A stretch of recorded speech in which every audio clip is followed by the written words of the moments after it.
word and you say another word, whatever comes to your mind first thing, and it'll be super fast. So go as fast as you can. Are you ready? Yes. Okay, mountains. Climb. Community. People. Friendship. Love. Tick, tick. Life. Long. Mental illness.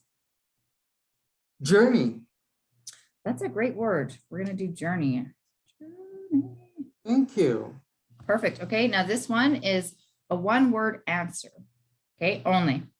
Why is mental health a hard, scary, uncomfortable topic to talk about? Stories.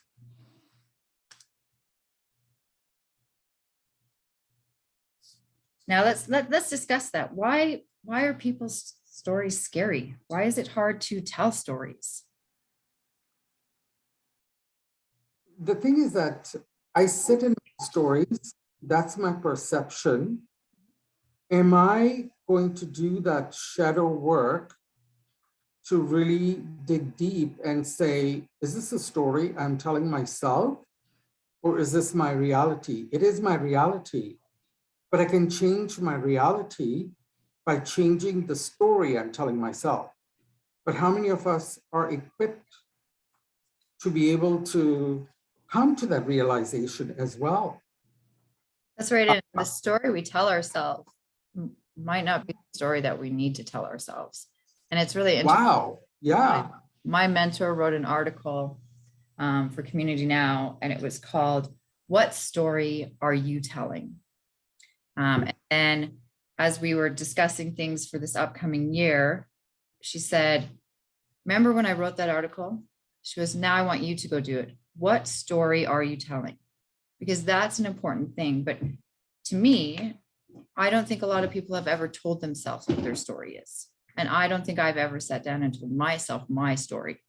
So to write it out when you've never written it out, or to tell it to yourself, is really difficult. And I think that's a part of everyone's journey, right?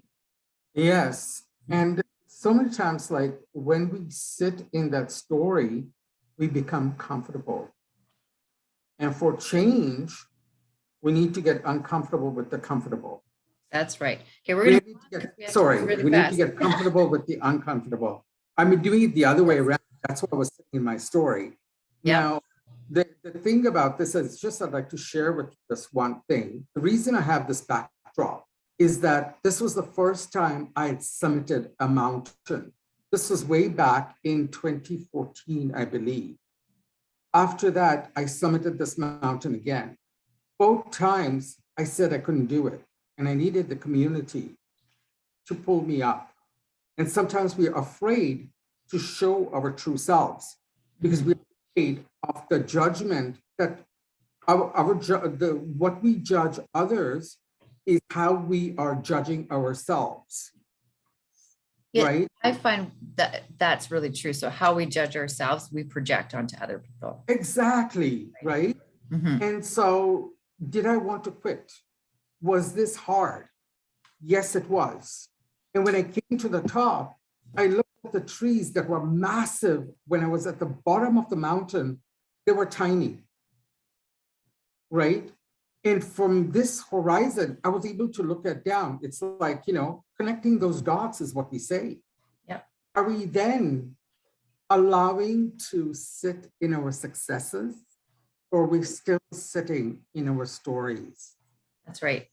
Important topic. Stories. Yes, be the first word on our word board. Story. Woohoo! Story. I love that. Me too. Story and journey. Yeah, perfect words, right? Boom. So how can someone ask for help when they don't know how to? What is one suggestion you would give to someone? I think it's a very hard one, and I'll tell you why. Mm-hmm. Is that when we are sitting in our stories, and that is keeping on ruminating, sometimes finding that door where you'll be able to crack it open.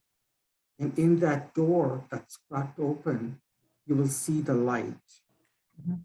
But for you to get up takes your strength. And when we listen to stories of people who have overcome, like people always tell me, oh no, you're so inspirational. Mhm. Okay, when I speak at conferences, when I do all of these, or when I attend conferences, what happens is like, I get that inspiration. Mhm. From that inspiration, if I don't act on it and get that perspiration, then what happens is constipation. I like that shuns. Yeah. Right? Yeah. And like seriously, this is also what happens in my head. Mhm. I'm no different. But what I'm saying is that I need to get up to open that door. This week, I have made it a promise to myself while I'm self-isolating because my younger son is COVID positive Friday and Saturday last week. And I'm getting these tickles, and we get so many of these paranoias. We are fed with fear, and we sit into all of this muck. Yep. Where is that door going to open when we are swimming in all of this shit? Right. And how do we get out of the pile of shit? Exactly. Right. And So space. if we could change, I'm going to keep pushing it. If we could change the narrative, anybody, what's the one word or the one line that you would change the narrative around? Do. Why? Because you know what? I keep talking. Talk. These casual, caffeinated conversations. Like as soon as I hang up, am I going to be doing what I said I was going to do? And that is where that perspiration will come. That is where that climbing that mountain with one micro step at a time will come. You will feel sick. You will feel like you want to quit. You will feel like all of these things. Have a community, and sometimes it is nurturing who you have in your tribe. That's right. And one of my biggest things is that for me to let go of things that no longer serve me, give me that anxiety of that attachment injury that I've suffered. And that is the story I keep telling myself, right? And for me to really take into action, I decided to walk.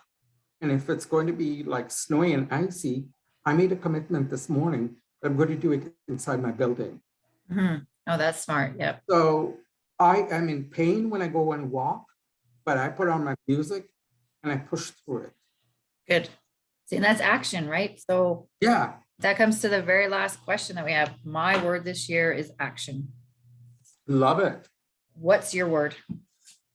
My word is suffer, which means persistence and perseverance. My word last year was compassion, self-compassion. And I think I have to still carry on with that. I think you have to take your words every year forward, right? Like you can't let the word go. So you just keep adding on so that you get better and better.